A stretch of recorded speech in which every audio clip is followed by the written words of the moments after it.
ઘણા બધા લોકોનો પ્રશ્ન હોય છે કે સુવર્ણ પ્રાશન આટલું મોંઘું શા માટે હોય છે? તો એનો જવાબ એવો છે કે સુવર્ણ પ્રાશનની મુખ્ય ઔષધિ સુવર્ણ ભસ્મ છે. આ સુવર્ણ ભસ્મ સુવર્ણ એટલે કે સોનામાંથી બને છે. હવે હમણાંના સમયમાં સોનાનો ભાવ 1 તોલાનો આશરે 70,000 થી 80,000ની વચ્ચે હોય છે.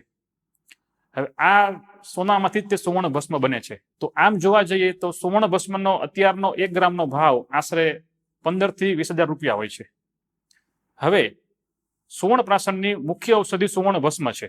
બીજી ઔષધિઓમાં ગાયનું ઘી, મધ, બ્રાહ્મી, શંખપુષ્પી, વચા, અતિવિશા, અમૃતા સત્વ, વિડંગ એ બધી હોય છે.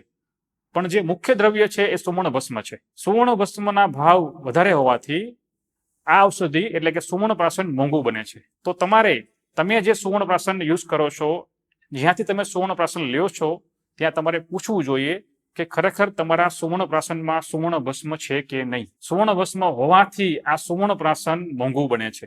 અને સોનાના ભાવ જેમ વધતા જાય છે એ પ્રમાણે સુવર્ણ ભસ્મના ભાવ વધતા હોય છે અને એ પ્રમાણે સુવર્ણ પ્રાશનના ભાવ પણ વધતા હોય છે. આ સુવર્ણ ભસ્મ મોંઘી હોવાથી ઘણા લોકો ઘણી જગ્યાએ એવું બનતું હોય છે, અમે સાંભળતા હોય છે કે સુવર્ણ ભસ્મ નાખતા નથી, કેમ કે સુવર્ણ ભસ્મના કારણે જ સુવર્ણ પ્રાશન મોંઘું બનતું હોય છે.